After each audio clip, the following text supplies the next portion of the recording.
Hi, and welcome to today's episode of pianoTV. So I'm going to share with you my 12 favorite pieces at a grade 4 level. And I've done videos like this before at the previous levels, including preparatory, grade 1 through 3. And in those videos, I kept everything completely silent. I just did a playthrough and then showed on the screen the things I liked about it. So I'm going to do this video a little bit differently. I'm going to actually talk and maybe it'll be a little bit more useful that way. So it's not just like a bunch of random patched together clips. So anyway, let's get started. All the pieces I'm going to be talking about today relate to the Royal Conservatory of Music, the RCM. So these are pieces you can learn regardless of whether or not you're doing RCM exams, but it's just the system that I'm most familiar with and comfortable with. So grade 4 level would be roughly equivalent to like an early intermediate level, just to give you a little bit of perspective. And I'm going to start with Baroque music, which is considered list A in the RCM.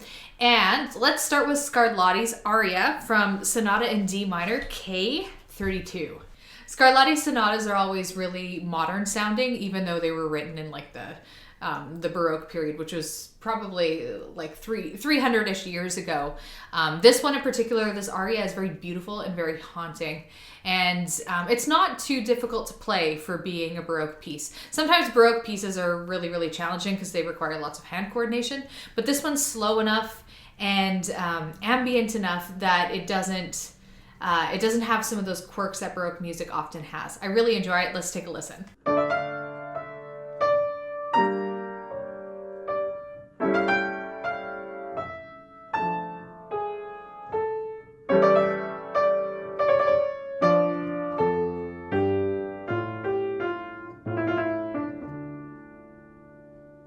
Next up, we got Minuet in G, BWV, Anhang 116. It's from Bach's Anna Magdalena notebook collection. I'm always a fan of Bach. And actually, in the grade 3 video version of this video, I talked about the Minuet in G, different one for grade 3.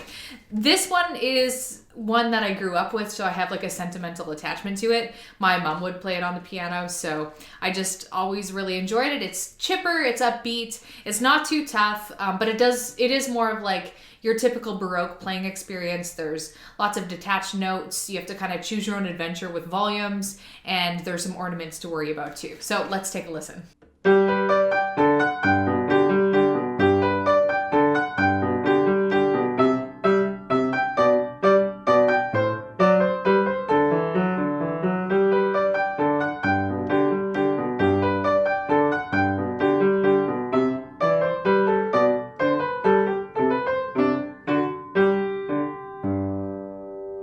Beethoven's German dances are a good midpoint between Baroque sound and classical music sound. Now, this is a list B piece, which means it's considered to be in the classical music category of the RCM. And the reason I picked this particular German dance, which is German dance in E flat major number 9, is because it's not too difficult. And it's got like a really easy playable melody. The left hand is a simple repetitive rhythm. It's just got a lot of like nice qualities to it. It's a very nice piece. I don't know if I'm selling it to you, but let's take a listen and then you can hear it.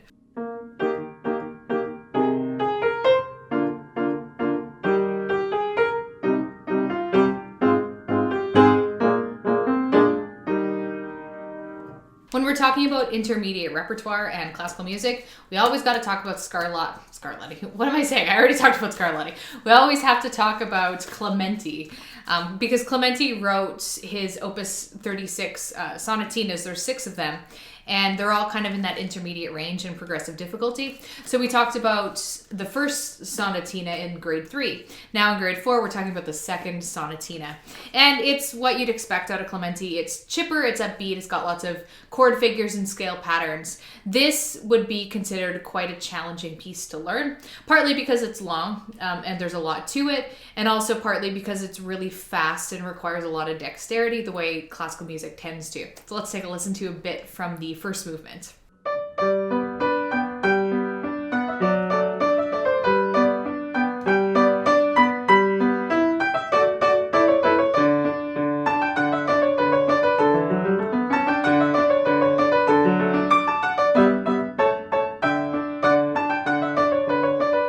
So now we're going to move on to List C. And List C in the RCM is basically anything from the Romantic era all the way to the modern era. So it can be everything from like Chopin to Bartok to like modern jazz styles and stuff like that. It's a really broad category, which is why this is the largest category of pieces that I've selected. So the first one is by Bartok. It's from his collection For Children, specifically the first book. Now, again, I've said this many times, but you don't have to be a child to enjoy collections with titles like For Children. There's a couple others I'll show you later in this video that have similar titles. But the one I picked for this is called Allegro Non Troppo. So Allegro, but I think, let's see if I remember this. Fast, but not too fast. And this is a very tough piece. One thing that's very difficult with Bartok is pretty much every single note has some type of articulation, whether it's like a staccato, an accent, a tenuto, like there's something going on everywhere. There's so much attention to detail necessary. And not only that, this is also super fast, but it is a really cool piece. Now, some people either love Bartok or hate Bartok. I tend to fall on the love side, even though I find his music really challenging. But I tend to enjoy doing his pieces for my exams. Pretty much like all of the exams I remember doing, I've done Bartok. So I love him. Anyway, let's take a listen.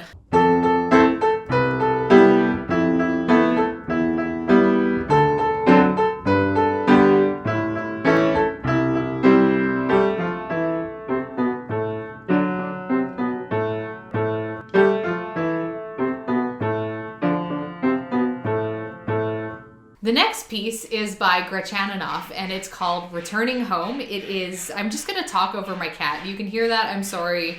She's using the litter really, really loudly. It's from Opus 119, number 16, which is Grandfather's album. And I've done a tutorial for this one. I think it's gone up already. I can't exactly. Yeah, I think we've already done the tutorial for this one. So you can check this one out more in detail. But what I like about Grachaninoff is that his music is very romantic sounding, very modern sounding, very playable too. So let's take a listen.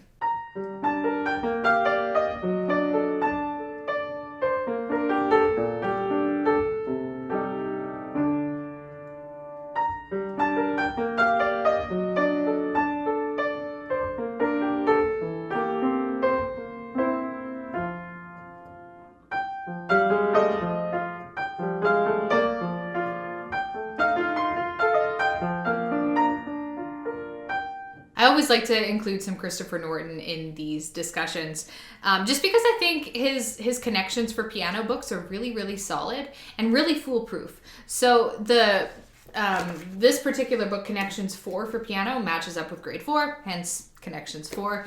And all of these pieces are going to be at about the same level. And his music is full of like different jazz styles and stuff. So the one that I chose in particular is called Deep in Thought. And this is very ambient. It's almost like it's got almost like a background, in the background of like a movie feel to it. It's very jazzy and it's not difficult to play. This piece ends up sounding nicer and maybe even a little bit more challenging than it actually is. And I always like learning pieces like that. So let's take a listen.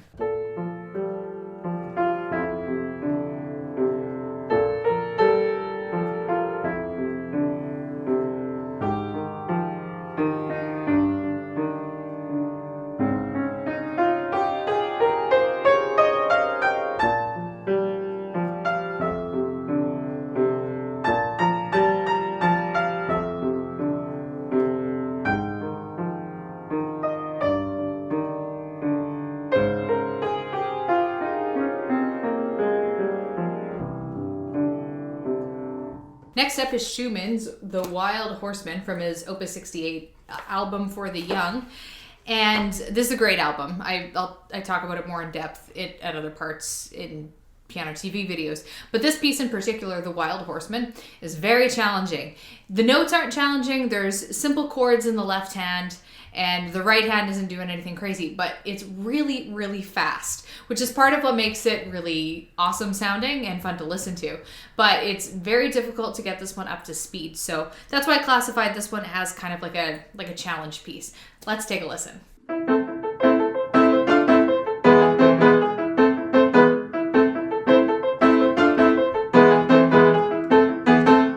Then we've got another album for the young. This is Tchaikovsky's Opus 39 album for the young.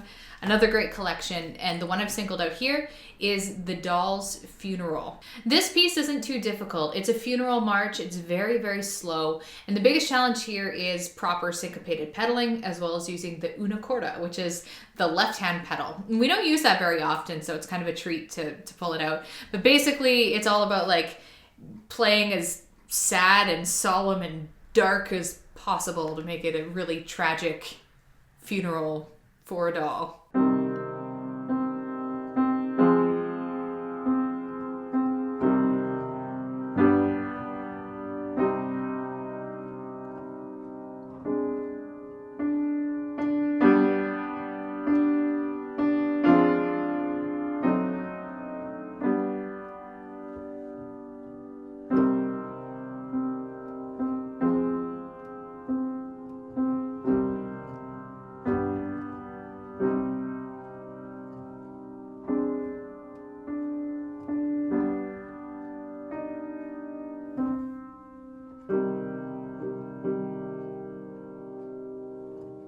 The next category of pieces to talk about are etudes, and there's always only a very small selection of etudes.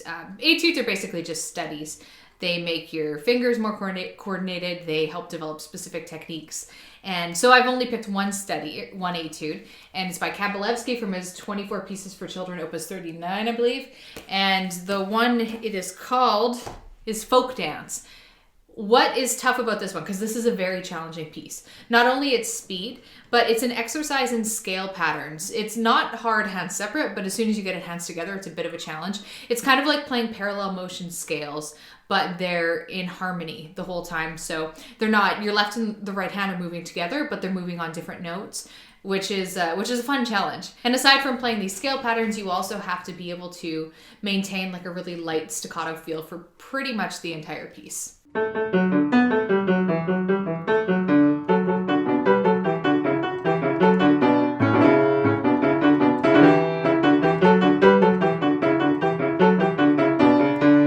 And the final category of the Royal Conservatory of Music is the pop category.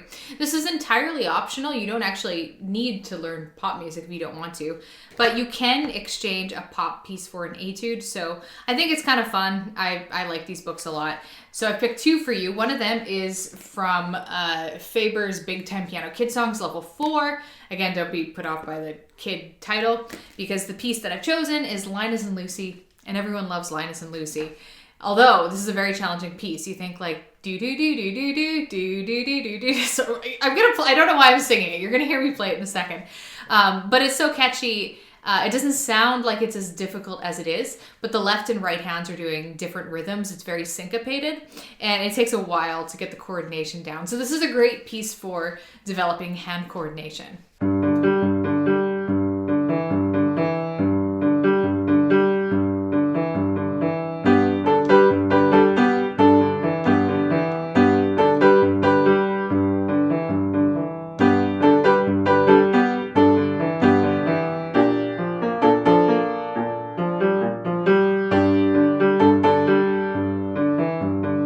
And the last piece is from my first jazz standard songbook.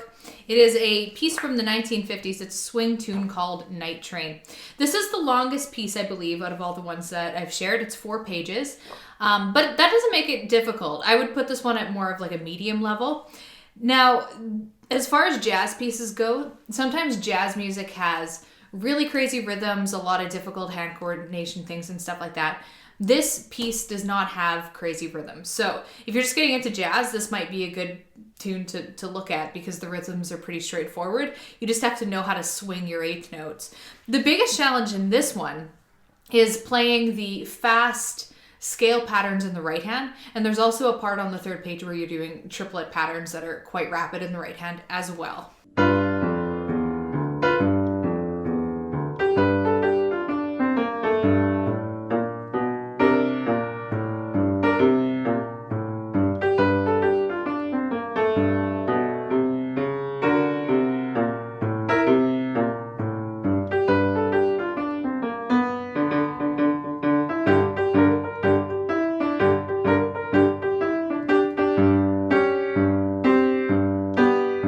And that is all for today's video. If you want to see a complete list of everything that we talked about today, all 12 pieces, hop on over to the blog post. It'll be linked in the description bar, as well as links to the books that they're from for, I think, 10 out of 12 of them that are available on Sheet Music Plus. Thank you so much for watching. Give this a thumbs up if you enjoyed it. Subscribe if you haven't already. You can catch me on social media by hopping over to the cards at the end of this video, and I'll catch you in the next one.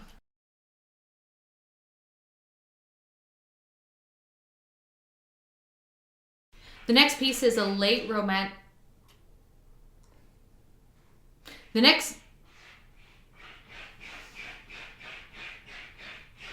That's my cat.